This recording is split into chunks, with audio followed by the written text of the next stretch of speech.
स्त्री जाति की है, इसलिए आप तो मेरे प्रभु पुत्र रूप में आए हैं, किंतु मुझे सबसे सरल सीधा उपाय बताए, जिस सरल सीधा उपाय से मैं आपको प्राप्त कर सकूं। लोग क्या सोचेंगे? मेरे मन में भी इस बात की दुख है।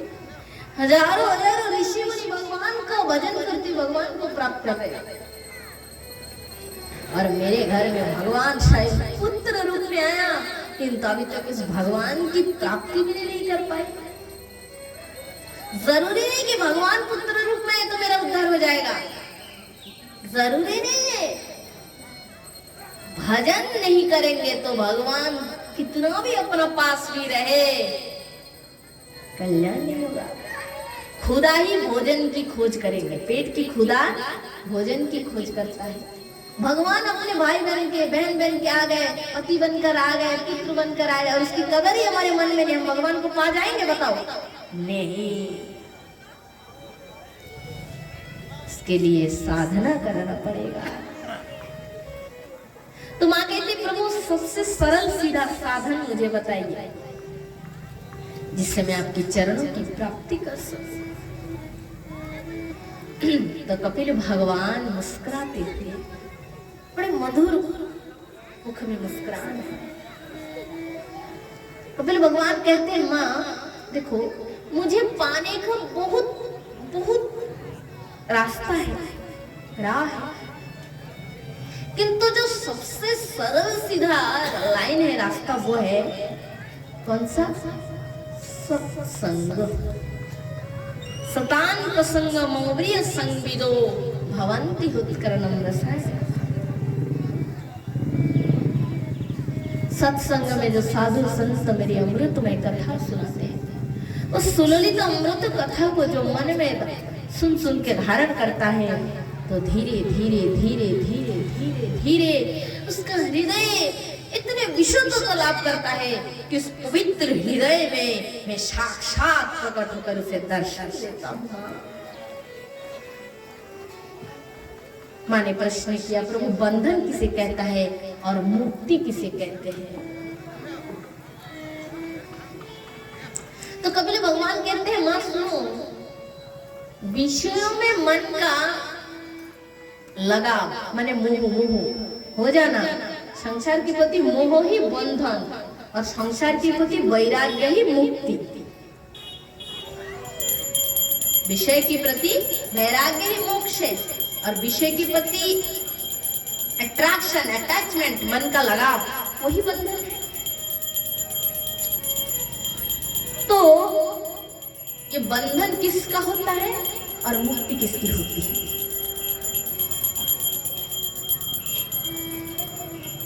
तो कपिल भगवान कहते हैं, माँ, आत्मा का ना कभी बंधन होता है और ना कभी मुक्ति होती है।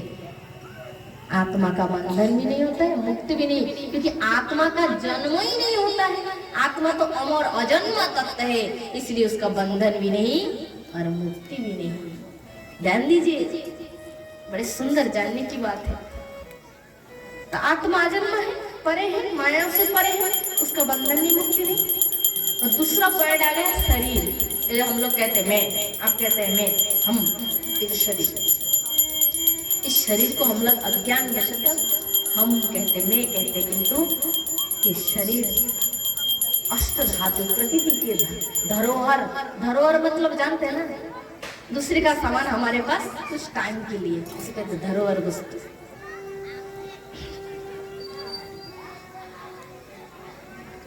शरीर का बंधन और मुक्ति भी तो डबल ना समझे, तुझे बहुत बड़ा ना समझ भी है शरीर का बंधन और शरीर की मुक्ति के बारे में सोचना, क्योंकि शरीर का कभी बंधन भी नहीं होता है और शरीर की मुक्ति भी नहीं होती है। शरीर की तो 3 ही गति होते हैं। कितना? 3। जला दोगे तो 2 मुट्ठे राख हो जाएंगे, फेंक दोगे तो शेर, कुत्ते, बलि की जो पशु है ना, वो खा जाएंगे, पूरा खा जाएंगे, निष्ठा बना देंगे। और मिट्टी में गाड़ दोगे तो कीड़ा बन जाएंगे। चौथी गति शरीर की नहीं है। कबीर भगवान साफ कह रहे, पूरे आप स्पष्ट शब्द में आप भागवत पढ़ो, कितना सुंदर इसका लंबा चैप्टर वर्णन किया है। कृमिकीट भस्म संग्राम तुम कहते हैं माँ, इस शरीर की यही अंतिम गति है, यही गति है। तो आत्मा की बंधन मुक्ति नहीं, शरीर का भी नहीं, तो ये बंधन और मुक्ति किसका है? माँ कहते हैं। तो कपिल भगवान कहते हैं कि मन ही एवं मनुष्याणां कारणं बंधो यो मोक्षयम् बद्धं तु विषयासक्तं मुक्तयो निर्विषयो मनः।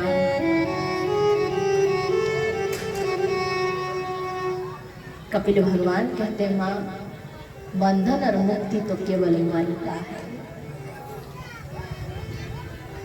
यही मन यदि संसार के विषय में आकृष्ट हो जाता है तो वही बंधन है, वही बद्ध जीव है, और उसका परिणाम है नरक की दुर्गति, कष्ट, पीड़ा।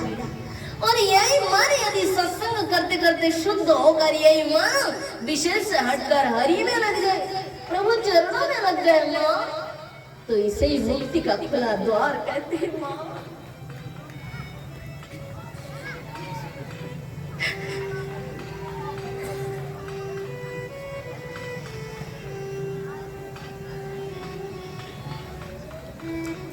इसलिए समय नहीं,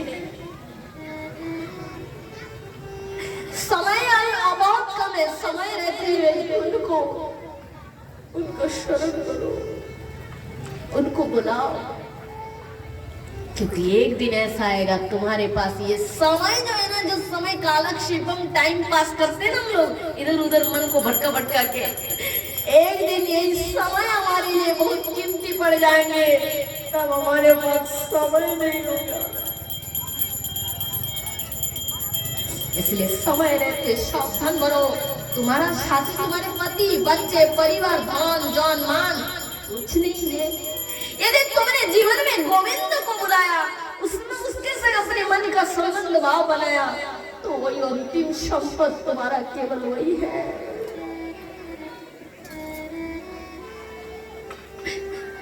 जगत के लोग तो मित्र है, हम लोग बोलते हैं बंधु। शास्त्र में कहा गया है हमारे परिवार परिजन क्या है, हमारा बंधु है, बंधु। और कृष्ण हमारा परम बंधु है, परम। क्योंकि जगत के लोग तो यहलोक की साथी है, और वो भगवान तो यहलोक नहीं परलोक के भी साथी है। इसलिए समय रहते हैं जिसने भगवान को अपने हृदय में,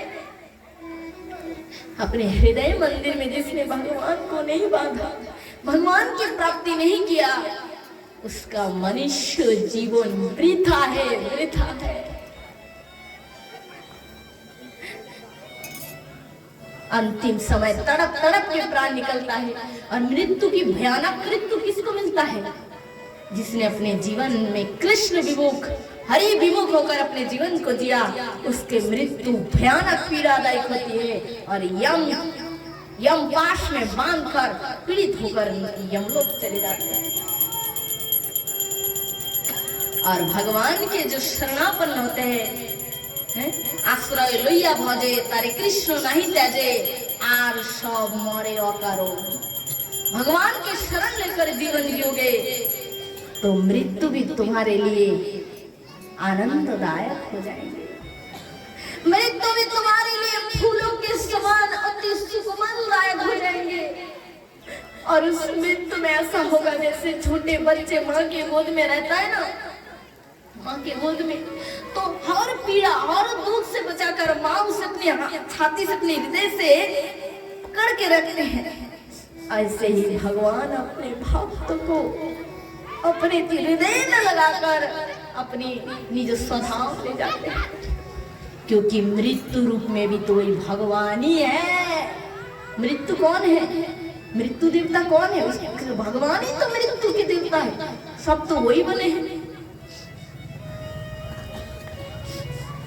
इसलिए समय रहते उन्हें भजो। नहीं तो जीवन में एक दिन ऐसा आएगा कि तुम्हें पश्चाताप करने के लिए भी समय नहीं मिलेगा।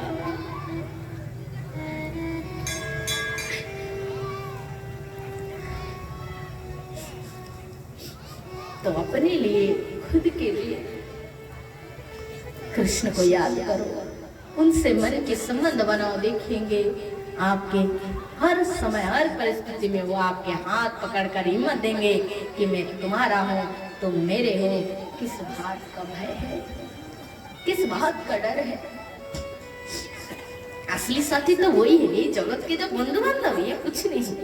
ये वास्तविक बंधु नहीं है। जैसे ट्रेन में सफर करते हैं ना, कितने वो आते हैं ना, यात्री लोग आते हैं, तो कहते हैं मुझे यहाँ हैदराबाद उतरना है, कोई कहते हैं मुझे आगरा उतरना है, कोई कहते हैं दिल्ली। कुछ समय के लिए यात्री बस बैठते हैं। ये जीवन रूपी ट्रेन गाड़ी में कितने यात्री आते हैं और जाते हैं। असली बंधु तो मेरा गोविंद है। बोल राधे।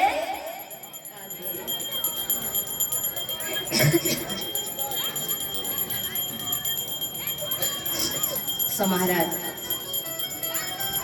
कपिल भगवान ने माँ को ज्ञान दिया। माँ ने कहा प्रभु सब तो सत्य है, किंतु आपकी माया तो जीव को बड़ा नचाती रहती है।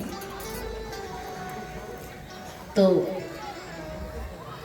कपिल भगवान कहते हैं माँ माया है नर्तकी, और नर्तकी का उल्टा क्या है? कीर्तन।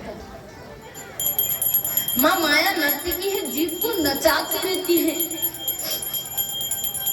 और जीव यदि मेरे नाम का कीर्तन कर देना, माँ कीर्तन करते रहे, तो माया रूपी नर्तकी जीव को नचा नहीं पाते हैं। अब तो देवती माता उच्च स्वर में हाथ ऊंचा करके भगवान के नाम का कीर्तन करने लगे, और कीर्तन करते करते माँ के शरीर में सात्विक भाव का उदय हुआ, और माँ भगवान की ओर देखकर अंतिम वाणी कहते हैं। अंतिम वाणी कहते हैं, क्या कहते हैं?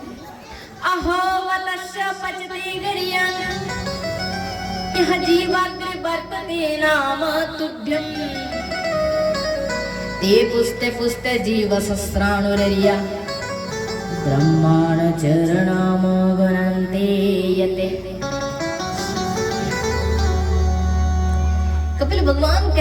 कपिल भगवान से माँ देवती कहते प्रभु, जिसने तुम्हारा नाम का कीर्तन कर लिया उसका यज्ञ हो गया, दान हो गया, तीर्थ हो गया, समस्त पुण्य कर्म धर्म सब हो गया, जिसने अपने हृदय भरकर तेरे नाम का गुणगान कर लिया।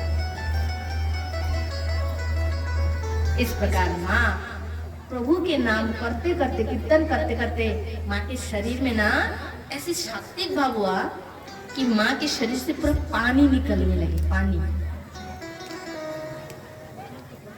और पानी निकलते निकलते माँ के शरीर सिद्धदा नामक नदी बन गई। उस पवित्र जल को कपिल भगवान सिर पे चढ़ाकर सीधा गंगा सागर प्रस्थान किया। महाराज श्री सुखदेव मुनि कहते परीक्षित,